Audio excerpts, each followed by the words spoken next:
Hey everyone, welcome. This is your midday love break. I'm Robyn D'Angelo, so excited to have you here. I'm gonna wait a few minutes for some people to come on. It's just now 12 o'clock, so I know a few people will be coming on. I'm just kind of popping into my page to see, making sure I'm live so that everyone can hear me and see me this time. And we're talking about a topic that a lot of people experience. A lot of people don't feel heard in their relationships. And so I wanted to come on here and talk to you guys about how to win the game of listening. Because it can feel like a lose-lose game. And I wanted to give you guys, like I do every week for your midday love break, I want to come in here and give you guys tips and tools and strategies that can help you actually get your needs met. Because at the end of the day, whenever there's conflict or we're feeling disconnected from our partners, it's typically because we have some needs or wants or expectations that are not being met. So I help you figure out how to do that in a way that is productive. So for those of you who don't know me, hi, welcome. I'm Robyn D'Angelo. I'm a licensed marriage and family therapist here in Southern California.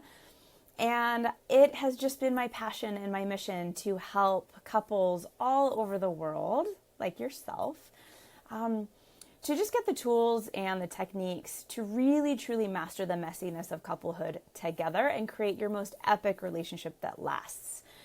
I'm all about epic love.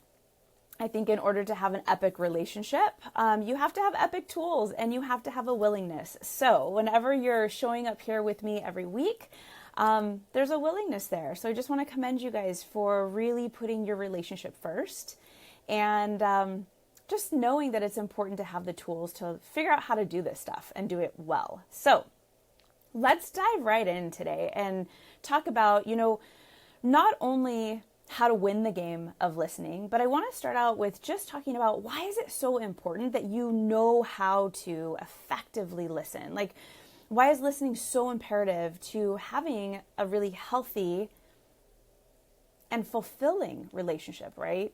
We can have a relationship that's okay, like, yeah, we're fine. I hate that. Like, life is too short to have a fine relationship. We want epic love. And in order to have that, one of the key components is being able to listen. When our ideas and our thoughts and our emotions and our opinions and just our pure existence is noticed and understood and taken seriously, we feel loved and appreciated. So imagine when those things aren't there.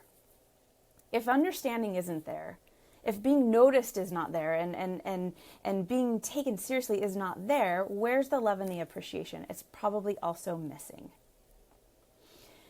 And when we're listened to, I imagine Brene Brown said this in some way, shape, or form, but when we are listened to, it spells out the difference between feeling accepted and feeling isolated.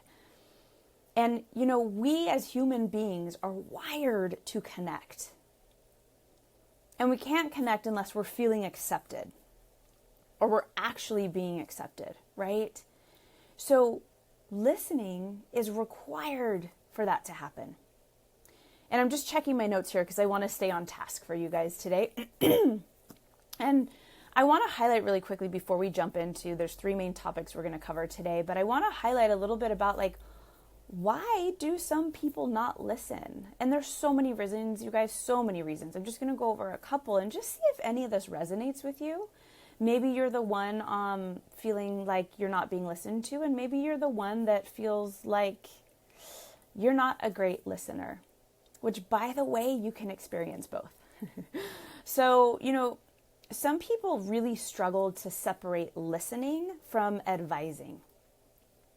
And I always talk to my couples about this YouTube video. And if you guys haven't seen this, you have to go watch it.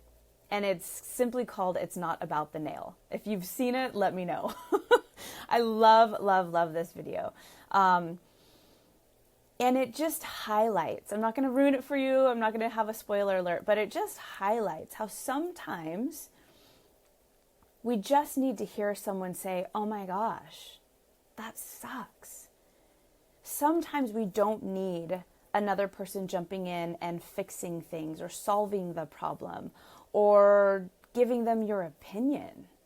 Sometimes we just need to feel like we were heard, and that the person on the listening end can hold that, whether it's discomfort, whether it's pain, whether it's immense joy and celebration. We just need to know that that person on the other end has a willingness to hold whatever it is they heard. They don't have to judge it. They don't have to criticize it. They don't have to fix it. They don't have to remove the pain.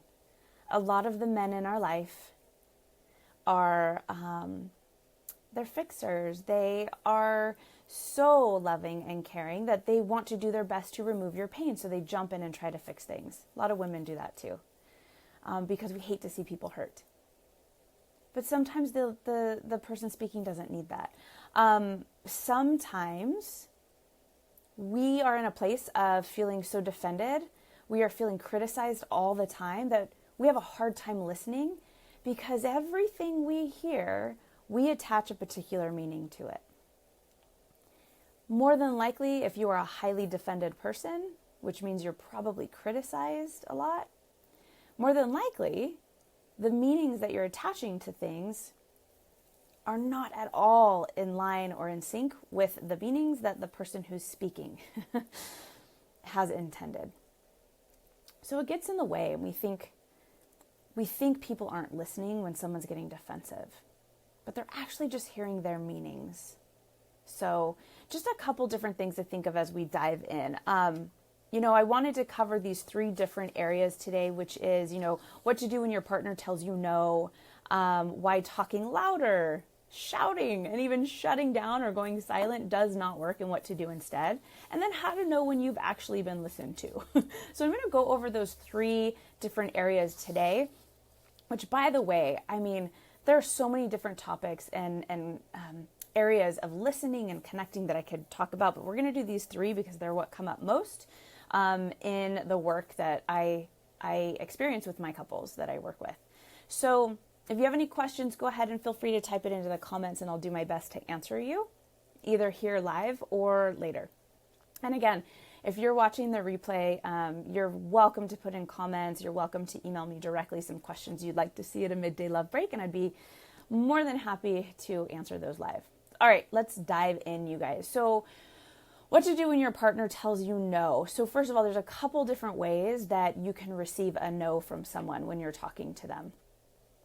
And they're verbally and non-verbally. You can actually make a request and hear someone say the word no.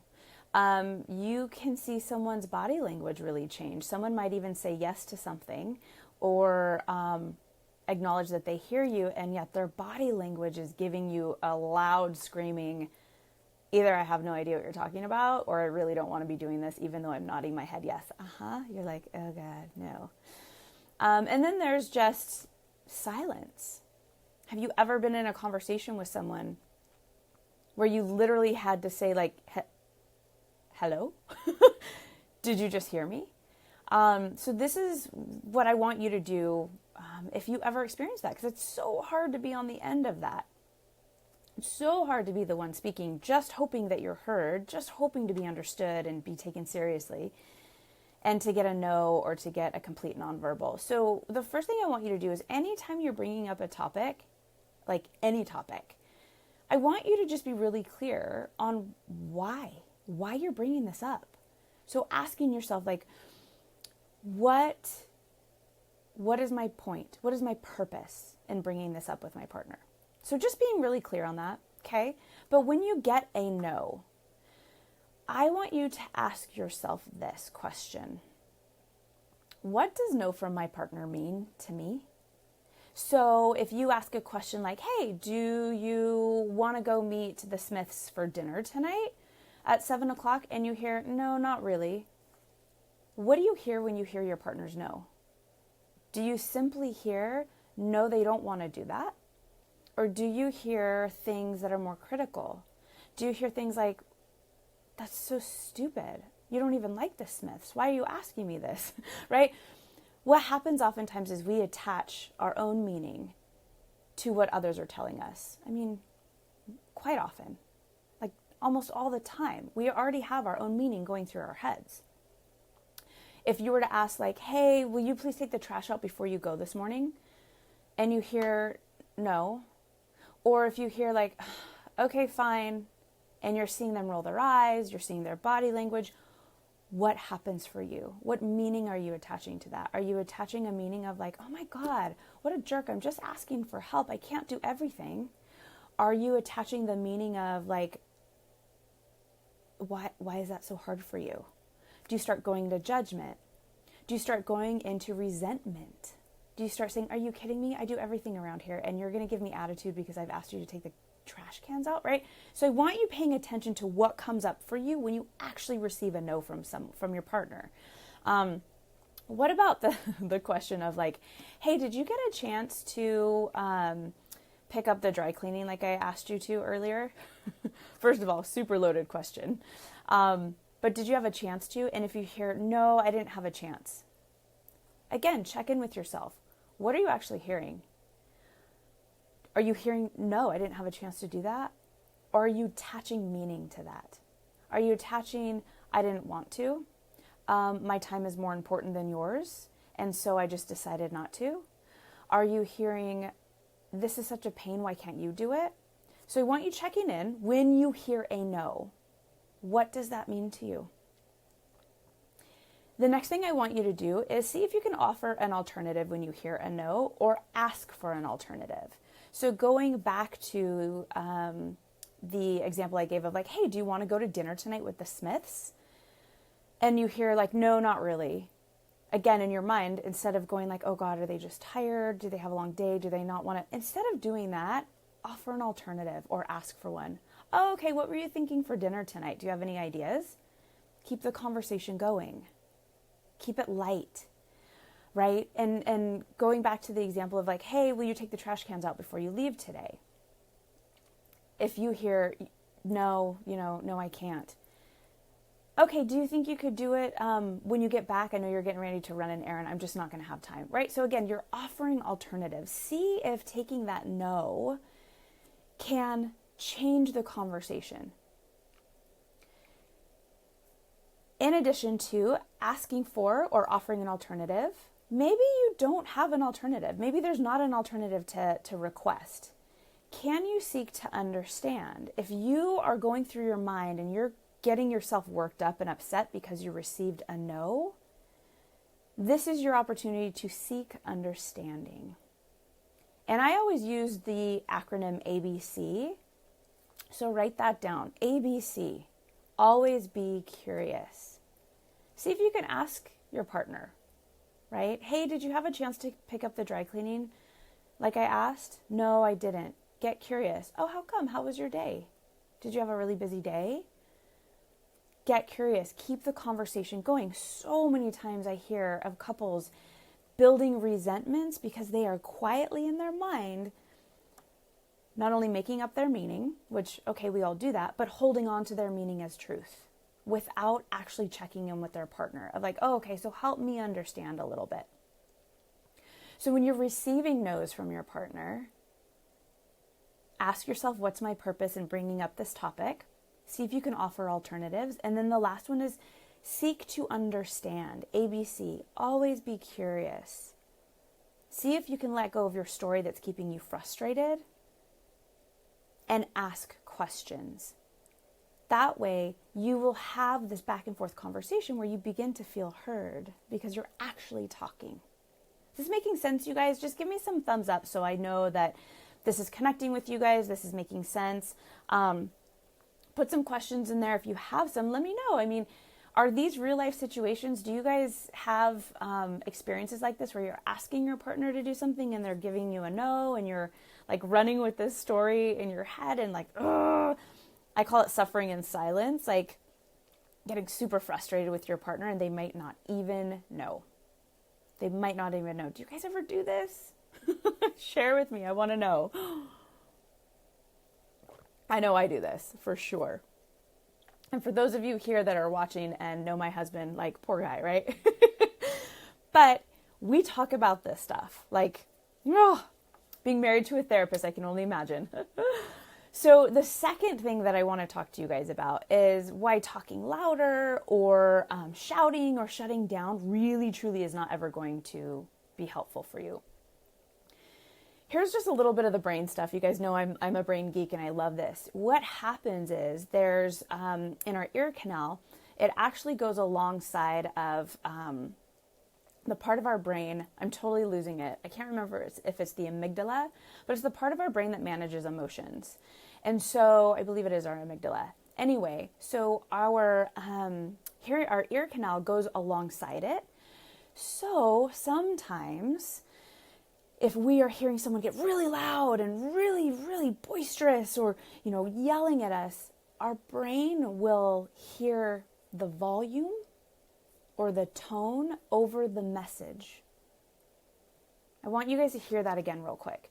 The brain will pay attention to the volume and the tone over the actual message and then respond accordingly, which means if you have a partner who yells and you find yourself getting really frightened when they yell and you're like, I don't even know what they're yelling about, I just get so freaked out and I shut down, the brain is saying it's more important to protect yourself because it has a connection to yelling, meaning this is unsafe, this is danger, go protect yourself, rather than make sure to listen to the message in this. Make sure you find out what's actually being asked of you in this moment. No. Or how many times have you ever said this? It's not like what you're saying, it's how you're saying it, right?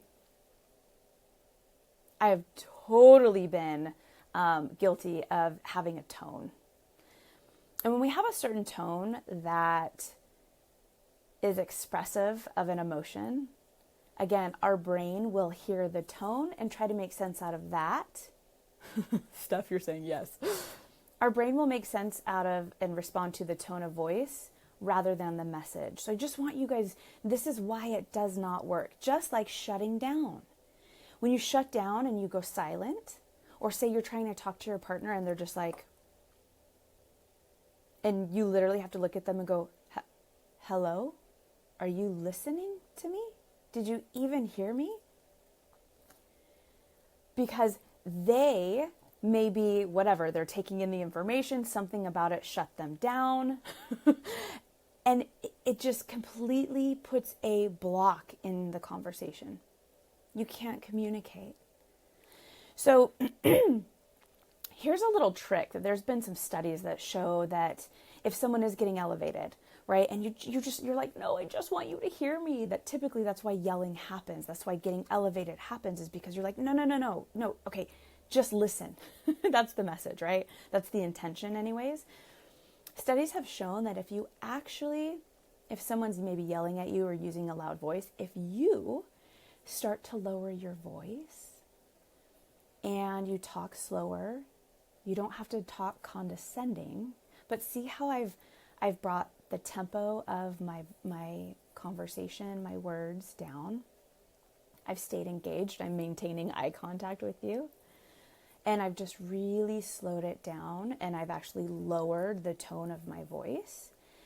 Typically, the other person also will lower their volume of their voice. They will lower the pace at which they speak. Here's a little trick for you ladies listening. For males, with their hearing as they age, they start to actually tune out, not purposefully, but lucky us, tune out those higher pitched voices. The higher pitches, the higher tones are the first tones that start to leave their, I don't even know how to say it, they start being able to not to hear it. So when you slow down, ladies, you can drop into like a lower tone. You can drop into, I'm not going to use words like falsetto. I don't even know what that means, but I'm trying to think. I watched The Voice the other night. What is it that they call it? But to be able to drop a little bit lower, the male brain and the male listening ability gets more fine-tuned. So going back to our first, what I want you to do is always ask yourself, What is my goal or my purpose in bringing this up? Is it to connect with my partner? Is it because I'm looking for an apology? I'm feeling really hurt. I got my feelings hurt yesterday. Am I wanting a solution to something? Do I want to get their input on something? Do I want their ideas? Or am I looking for information because I have to plan out our week ahead and we've got, events coming up. We've got to get the kids to all of their sports and I'm just trying to coordinate logistics. So, JB, you said any ideas for frustration when having to repeat yourself? Do I need to come up with some kind of declaration before I speak? So, like, I'm going to speak now. So first, this kind of goes into the first part of what I was just saying is, first of all, find out what's your reason. Because what that does is it gives you information to share with your partner because they need to know what to do with it. So anytime you can, I call it priming. And I said this in another video about priming and timing, two really important keys when you're trying to get your needs met. Timing and priming. Timing is if you're trying to talk to someone and they're right in the middle of doing something, not a great time. You're probably not going to get their full attention and they're probably going to miss things. So you will probably find yourself repeating. So oftentimes what I'll say is, can you ask like, hey, I want to talk to you about something. Do you have about 15 minutes right now? And if right now is not a good time, again, going back to our first point, offer an alternative. Okay, how about in 30 minutes, we just sit down. I just need to get you, I need to make sure that you're listening to me and I need to make sure that we walk away with an understanding on this. Cool? You can keep it light. It doesn't have to be as formal as, Jim, I'm going to speak now. Do I have your attention? Because again, you don't need to be condescending, but you can set the intention. I have something that's really important to me that I want to talk to you about, and I need to make sure you're present for it. What do we need to do to make that happen? So that's something that you can do. As far as finding out what your goal is, tell your partner. This is the priming piece. So the timing is either set up a time, ask them if they have time, if this is a good time, when would be a good time. And then priming is, once you find out your reasoning for bringing it up, what your goal is, share that. Hey, I was hoping to understand what happened yesterday during our conversation. So again, you're telling them, I'm looking for information. I want to hear from you. Or, so would you be willing to give me some feedback on something that happened at work today? I'm feeling really stuck. See, you're letting your person know ahead of time, especially for ladies that are watching for our men. Our men are constantly listening to us. They are listening to us. What happens is we tend to give a lot of information. If you're anything like me, you go into the details of things because that's the way us women think and process. That typically, again, I'm being totally stereotypical, but typically the female brain, because we're wired to be scanning all the time and noticing little things and noticing the details and appreciating the details, and our brain values the details, we share the details. However, the male brain is constantly looking for, what information do I need to know in this conversation and what do I need to do with it? So if you are giving these details, the male brain is skimming through it going, oh God, what do I need to keep? Oh God, what is this important? Oh God. And then what is she going to ask me to do with all this information? So if you can prime your partner ahead of time to be like, hey, I just need to vent. I really don't need you to fix it right now, but I just need you to listen. Or I'm super stuck and I'm looking for your ideas. So I'm going to give you some information and be ready to share with me what you're thinking. Hi, Booney. Glad you're here. That's the difference. So, Steph, I see you laughing. Our female brains are just so different from the male brain. And if you can see it as, oh, the more I learn about it, the better chances I have of getting my needs met, then you are going to feel successful and fulfilled rather than, oh my God, this is so frustrating. Why can't you just? Why do I always have to be the one who? So that's it with when it comes to why talking louder and shouting and shutting down simply does not work. And then the last piece that I wanted to share with you guys, I'm looking at my notes and I'm trying to stay on time. I know some of you guys actually carve this time out of your day and your lunch break. So the last piece is, how do you know when you have actually been listened to? I say check in with your partner. Truly. You can do that in ways that are absolutely respectful and that are not condescending. You can do that in ways where your partner will actually appreciate that you're making sure we're on the same page. So I'll give you just a couple examples I jotted down as I was kind of taking notes for this today is, you can say things like, so I just want to make sure, does that make sense? Or am I totally off base? Was that clear? So asking your partner for feedback in that. You can say things like, well, how do you make sense out of this? Again, that's twofold. That's getting your partner to think about it, which says, I value your opinion. I'm hoping you got something out of this too. I'm hoping you have opinions about this. And you're saying, I welcome your feedback. Another thing is that you can check in with your partner. You can say things like, just so that we're on the same page, what are we each doing as we walk away from this? That's a great thing to say when you guys are just trying to plan logistics, when you're trying to coordinate events. Something as simple as, here's 5 things I need you to do, and here's the other 5 that I'm going to do.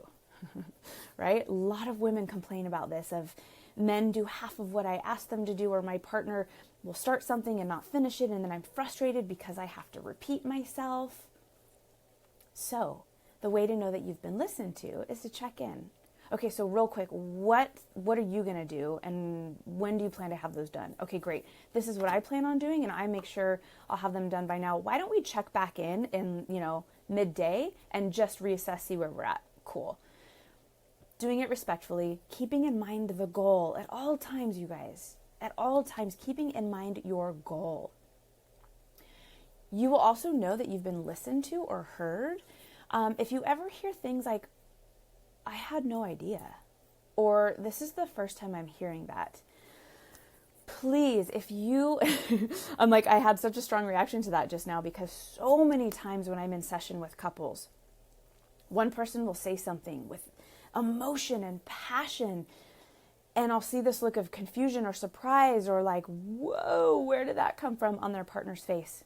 And I'll check in, I'll be like, hold on, time out, what's going on for you? And they'll usually say something to the effect of, this is the first time I'm hearing this. Now, for you as the speaker who is hoping to be listened to, please do your best to fight the urge to say something like, are you shitting me? I've been saying this for a week. I've been saying this for 5 years. I've been saying this. How can this be the first time? Like, take a breath. If someone is saying this is the first time I'm hearing this, trust that that is the first time they're hearing it. It doesn't mean it's the first time you've said it. All it means is it's the first time they're hearing it. Whether it's the first time they're hearing it the way they did, whether it's the first time they're hearing it in a way that they can make sense out of it, and they now have clarity and a greater understanding of you, like, let's just celebrate the hell out of that. That is a win-win for everyone. But the moment you jump in there and go, pretty much how stupid could you be that this is the first time you're hearing that?